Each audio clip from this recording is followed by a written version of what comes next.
प्यारे बच्चों, good morning. कैसे हैं आप? आई होप सभी अच्छे होंगे।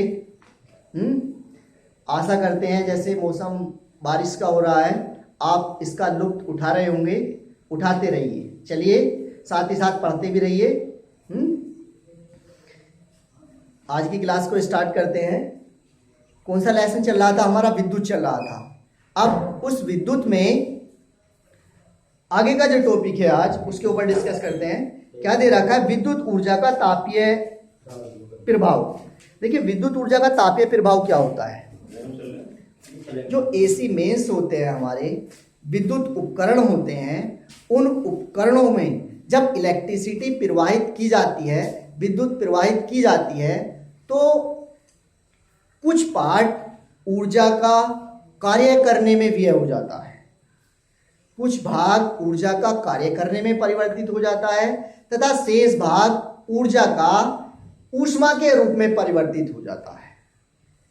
अब यही प्रभाव क्या कहलाता है? ऊष्मा का विद्युतीय प्रभाव विद्युत का ऊष्मीय प्रभाव कहलाता है। कैसे? एग्जाम्पल देखें। आपने बल्ब जलता हुआ देखा होगा। बल्ब देखा है घर पे?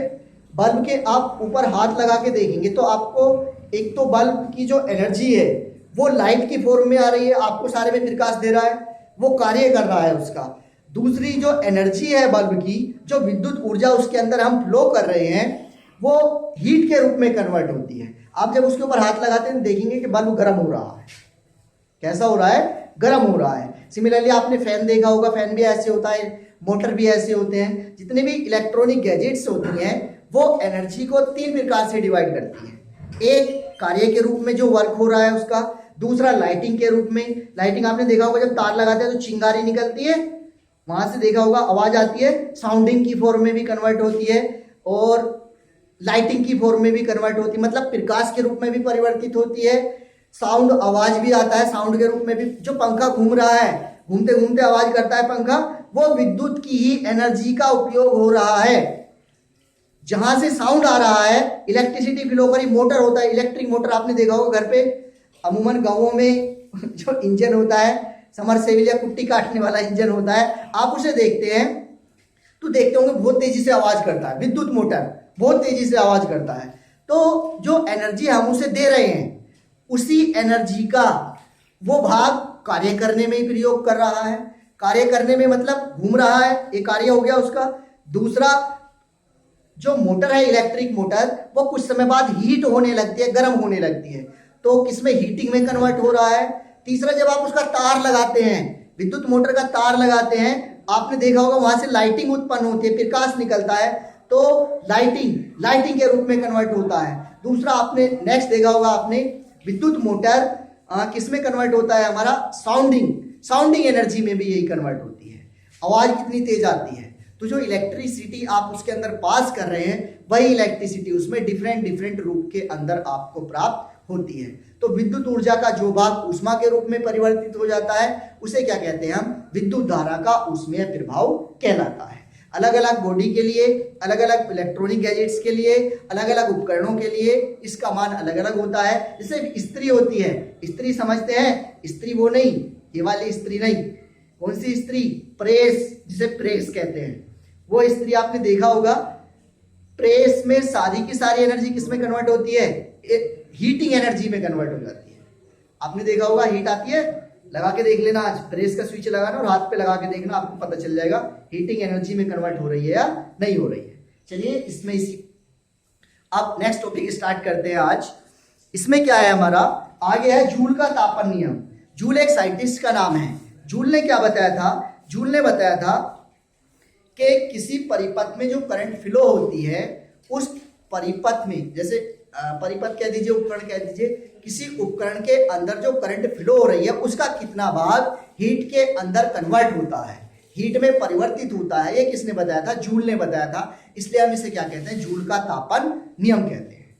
क्लियर हो गई बात? आगे अब देखिए इसमें क्या है। मान लीजिए, माना कोई प्रतिरोध है, कोई बॉडी है, उसमें हमने एक रेजिस्टेंस फिट कर दिया है, उसके सिरों पर लगाया गया विभवांतर क्या है? V है। उसमें प्रवाहित धारा कितनी है? हमारी I है। मान लीजिए स्मॉल t समय में Q आवेश को प्रवाहित करने में, स्मॉल t समय में Q आवेश को एक बिंदु से दूसरे बिंदु तक ले जाने में किया गया कार्य कितना है, W है।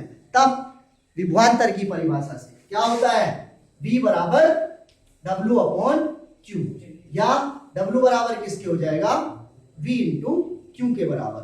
याद रखें कैपिटल V है, कैपिटल V किसके लिए यूज होता है, विभवांतर के लिए यूज होता है, पोटेंशियल डिफरेंस के लिए यूज होता है हमारा V। स्मॉल v किसके लिए यूज होता है, वेलोसिटी के लिए यूज होता है, वेग के लिए यूज होता है। ठीक, अब v बराबर w क्यों हो गया। मान लीजिए माना स्रोत परिपथ को दी गई शक्ति, माना जो स्रोत है, स्रोत कहते हैं जहां से एनर्जी आ रही है, उसके द्वारा परिपथ को दी गई शक्ति पावर कितनी है, p है। कितनी है, पावर p है। तो p बराबर किसके होता है, w अपॉन t के होता है। यहां पे मैं रख दूं इसे तो कितना हो जाएगा, q v अपॉन t हो जाएगा। परंतु हम जानते हैं I बराबर किसके होता है, Q अपॉन T के। तो P बराबर किसके हो जाएगा, यहां से इसे यहां पे रख दो, Q अपॉन T की जगह I इंटू में V के बराबर हो जाएगा। Q अपॉन T की जगह क्या रख दिया हमने, Q अपॉन T की जगह I, तो किसके बराबर आ गया, I इंटू P बराबर VI के बराबर आ गया यहां से निकल के हमारा। इसे कह दीजिए इक्वेशन नंबर फर्स्ट। दूसरा आगे चलेंगे, यदि उत्पन्न ऊष्मा की मात्रा स्मॉल t हो, यदि उत्पन्न ऊष्मा की मात्रा कितनी हो, स्मॉल t हो, तब h बराबर किसके होता है, VIT के बराबर। दोनों पक्षों में t की गुणा करने पर, दोनों पक्षों में t की गुणा कर दीजिए, इधर भी, तो P इंटू टी बराबर IT इंटू में V, ITV। यदि उत्पन्न ऊष्मा किसके बराबर हो, h के बराबर हो, यदि उत्पन्न ऊष्मा h के बराबर, तो h बराबर VIT के बराबर। ध्यान रख दीजिए, तो किसके बराबर हो जाएगा, h बराबर VIT के। एक तो ये निकल के आता है, h बराबर VIT के बराबर निकल के आता है। परंतु v बराबर IR से, परंतु v इक्वल टू किसके बराबर होता है, IR। ये ओम का नियम है, v इक्वल टू IR। यहां से हम इसे रख सकते हैं v इक्वल टू IR। रखिए इसे इसमें ऊपर, तो क्या आ जाएगा, h इक्वल टू v की जगह I R इंटू में I और इंटू में t। तो h इक्वल टू किसके बराबर आ जाएगा, I स्क्वायर R t के बराबर निकल जाएगा। ये जूल ने बताया था, इसलिए इसे क्या कहते हैं हम, जूल का तापन नियम। इट मींस किसी सर्किट के अंदर जो करंट फ्लो हो रही है, उस करंट के कारण, ये करंट है, करंट फ्लो हो रही है, उस करंट के कारण जो उत्पन्न ऊष्मा है वो कितनी है, h बराबर I square R into T. Clear. चलिए आज के लिए इतना ही, नेक्स्ट क्लास में फिर से मिलते हैं। Thank you.